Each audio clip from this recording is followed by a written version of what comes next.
남문의 병력 대부분이 북문으로 몰려가 텅 비어버린 틈을 왕건은 결코 놓치지 않았어. 그는 정확한 타이밍을 노리며 병사들에게 조용히 손짓했고 남문의 작은 문을 빠르게 돌파했지. 왕건의 군사들은 거침없이 성문을 제압했고 굳게 잠겨있던 거대한 문이 천천히 열리기 시작했어. 거대한 남문이 삐걱거리며 열리는 순간 군계는 기다렸다는 듯이 미륵불 기마병을 이끌고 성으로 거침없이 밀려 들어갔어. 푸른색 깃발이 바람을 가르며 높이 휘날렸고 군계의 파란 머리카락이 마치 푸른 불꽃처럼 빛났지. 모조리 쓸어버려라. 마구니들은 하나도 살려두지 말라. 군계의 냉정하고 날카로운 외침과 함께 성하는 순식간에 피비린내 나는 아수라장으로 변했어. 성 내부에서 적군 병사들은 혼란에 빠져 제대로 저항도 하지 못한 채 속수무책으로 무너졌지. 광주성의 호족들이 믿었던 견고한 성벽과 병력은 온달과 왕건의 치밀한 계획 앞에서 너무 쉽게 무너지고 말았어. 성벽 위 북문에서는 여전히 온달과 삼조고 전사들이 적들을 가차없이 짓밟고 있었고, 남문과 성 내부에서는 군계의 미륵불, 기마병들이 저항하는 적들을 무자비하게 베어넘겼어. 병사들의 비명과 무기가 부딪히는 소리, 피가 튀고 살이 찢기는 소리가 뒤섞이며 광주성은 완전한 살육의 전장이 되었지. 호족들의 병력은 혼란과 두려움 속에서 도망치려 했지만 이미 사방이 포위된 상태였어. 그들은 군계의 미륵불 기마병과 온달의 삼조고 전사들에게 둘러싸여 차례차례 쓰러져 갔지. 불과 몇 시간 만에 광주성은 허무하게 함락되었어. 그렇게 견고하게 보였던 성은 피와 시체가 즐비한 폐허로 변했고 군계의 푸른 깃발이 성벽 위에 당당하게 꽂혔지. 군계는 피투성이가 된 성 안의 풍경을 차갑게 내려다보며 조용히 미소 지었어. 이제 그녀의 꿈에 더 가까워지고 있었으니까. 한강 유역 전체가 이제 그녀의 발밑으로 들어오고 있었지. 연 회장은 승리의 열기로 뜨겁게 타올랐어. 화려한 비단 장막들이 걸렸고 수많은 촛불이 방 안을 환하게 밝혔지. 곳곳에서 승리를 자축하는 웃음소리와 건배가 끊이지 않았어. 군계는 단상 위에 높이 앉아 가볍게 술잔을 기울이며 승리의 쾌감에 젖어 있었지. 그녀의 푸른 머리칼과 차갑게 빛나는 한쪽 눈이 연 회장에서도 여전히 위험을 자아냈어. 군계는 승리할 때마다 철저히 호족들의 재산과 병력을 빼앗았어. 처음엔 호족들의 저항도 컸지만 그녀는 그런 저항 따위엔 관심도 없었지. 저항하면 더 강하게 짓밟고 빼앗을 뿐이었으니까. 그렇게 하면 할수록 군계의 창고는 가득 차갔고 병력은 불어났으며 백성들의 마음 역시 점점 그녀를 향했어. 연 회장 구석에서 조용히 술을 마시던 왕건은 온달에게 슬며시 말을 걸었어. 왕건의 표정엔 씁쓸함과 의문이 섞여 있었지. 온달 장군, 주군은 왜 호족들에게 저렇게 못되게 굽니까? 어차피 우리 편으로 끌어들이는 방법도 있을 텐데 말입니다. 온달은 순간 술잔을 들던 손이 주춤했어. 그는 군계가 사실 어차피 뜯어먹을 거라면 한 번에 크게 뜯어먹는 게 낫다는 생각으로 호족들을 대한다는 것을 알고 있었지만 그것을 있는 그대로 왕건에게 말할 수는 없었지. 온달은 잠시 망설이다 입을 열었어. 그야. 주군은 힘없는 백성을 구하시는 미륵불이라 그러신 게지. 부패한 호족들의 것을 빼앗아 백성에게 나눠주는 거니까. 왕건은 고개를 천천히 끄덕였지만 그의 눈빛은 여전히 흔들렸어. 자신 역시 송악의 거대한 호족 중 하나였기 때문이지. 왕건의 입겐 씁쓸한 미소가 감돌았어. 과연 미륵불의 뜻이라. 그렇겠지요. 온달은 왕건의 미묘한 표정을 보며 속으로 한숨을 내쉬었어. 그는 왕건이 내면에서 느끼고 있을 복잡한 감정을 이해하고 있었지. 하지만 둘 다 이 연회장에서 속마음을 완전히 드러내긴 힘들었어. 결국 온달은 조용히 술잔을 들어 건배의 표시를 했어. 우리 둘 다 전투나 잘하면 되는 거지 않겠소? 자, 술이나 들게. 왕건은 온달과 잔을 부딪히며 미소 지었지만 그의 마음 속에는 자신도 언젠가는 군계의 다음 표적이 될 수 있다는 불안이 점점 깊게 뿌리내리고 있었어. 그 두려움은 연회장의 화려한 촛불 너머 어둠 속에 천천히 자라나고 있었지. 광주성을 차지한 지 얼마 지나지 않아. 군계의 시선은 다시 충주 쪽을 향했어. 그녀의 야망은 이제 한강 이남 중심부를 넘어 남부 전역까지 아우를 정도로 끝이 없었지. 군계는 차분하게 다음 목표를 충주로 정하고 병력을 집결시키며 출정을 준비했어. 하지만 충주 쪽에서 불길한 소식이 들려왔지. 산악지형을 근거지로 삼아 백성들을 괴롭히는 자칭 독립 세력들이 있다는 보고였어.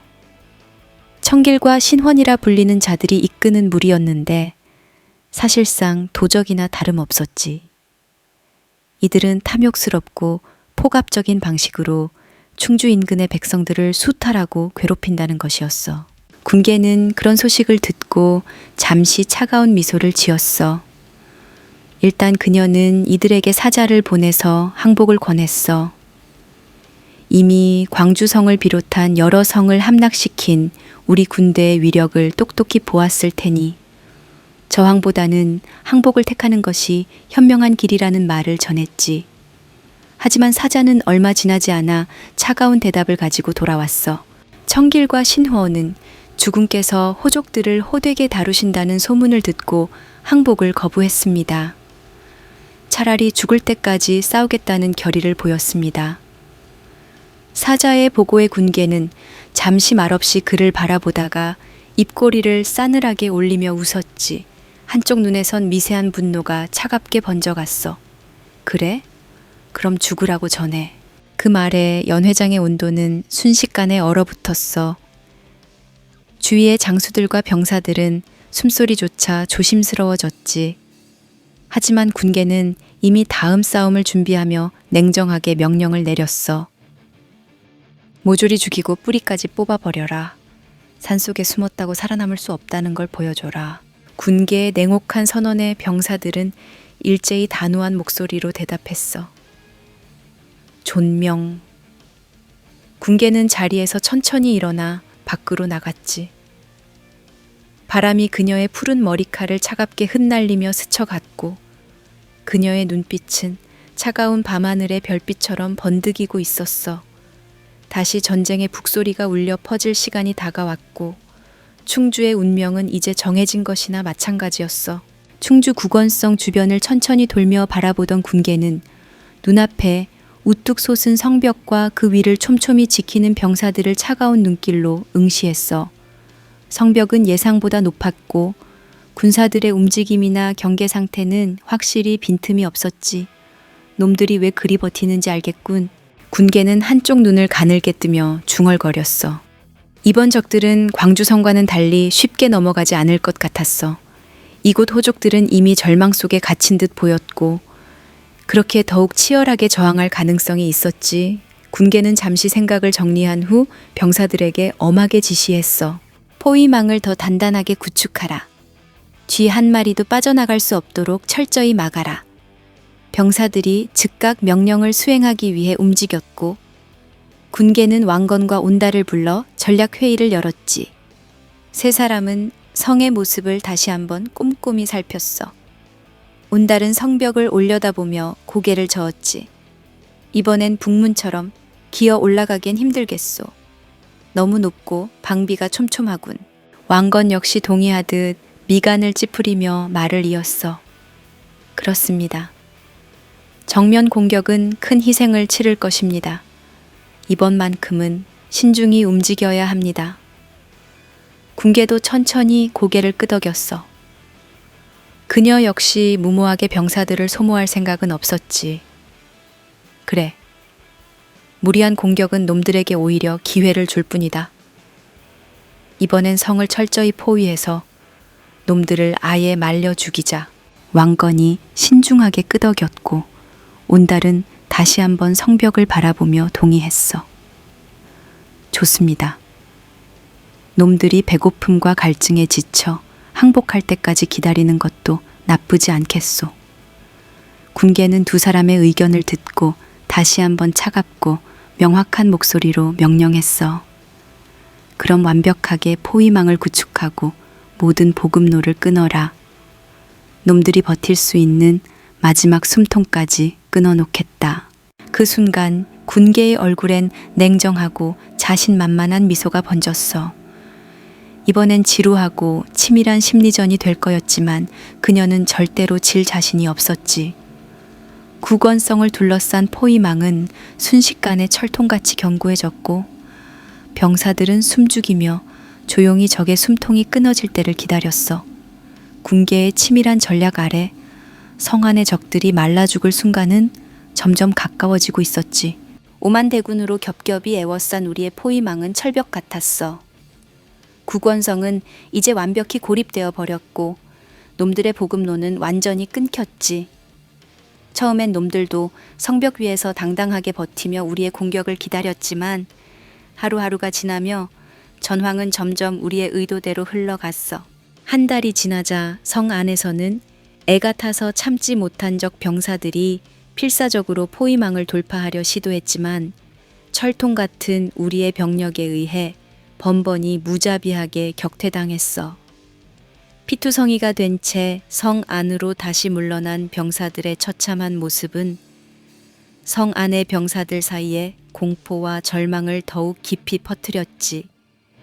군계는 성벽 위의 놈들을 향해 한치의 자비도 없는 차가운 미소를 지으며 명령했어.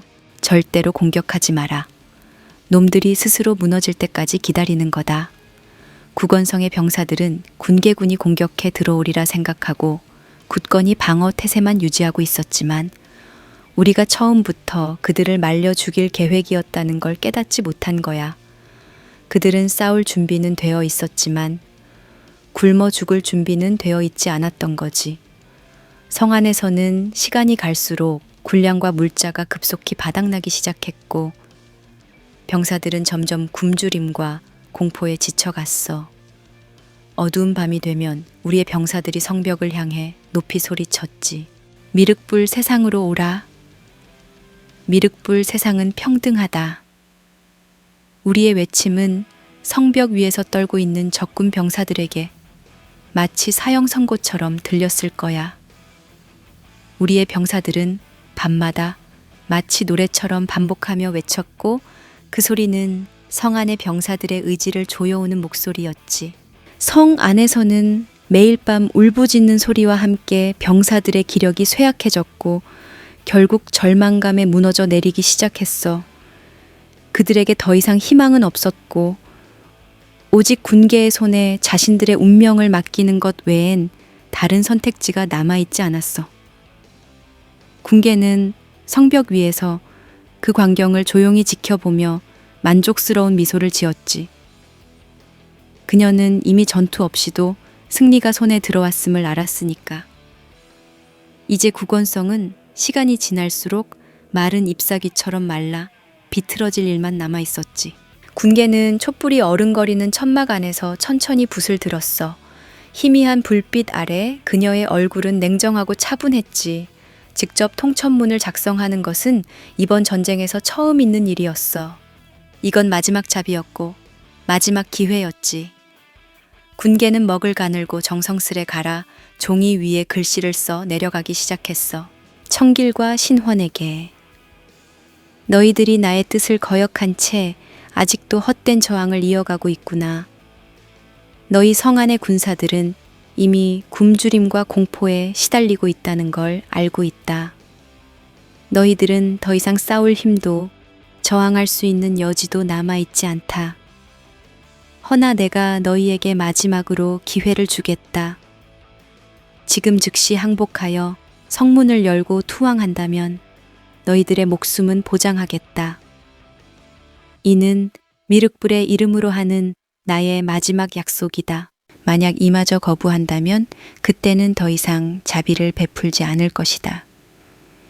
너희뿐 아니라 성 안의 모든 이들이 비참하게 죽음을 맞이하게 될 것이다. 선택은 너희에게 달렸다. 너희의 항복을 기다리겠다. 궁예는 글씨를 다 쓴 뒤 조용히 붓을 내려놓았어. 그리고 옆에 서 있던 병사를 향해 냉정하게 명령했지.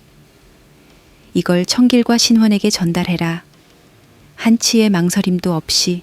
병사가 고개를 숙이고 통천문을 들고 급히 달려나가자 궁예는 차가운 미소를 지으며 혼잣말처럼 중얼거렸어. 마지막 자비다. 기회를 놓친다면 그들은 곧 지옥을 보게 될 거야. 천막 안의 촛불이 조용히 흔들리며 군계의 얼굴 위로 어둠과 빛을 교차시켰지. 국원성의 운명이 이제 그들의 선택 하나에 달려 있었어.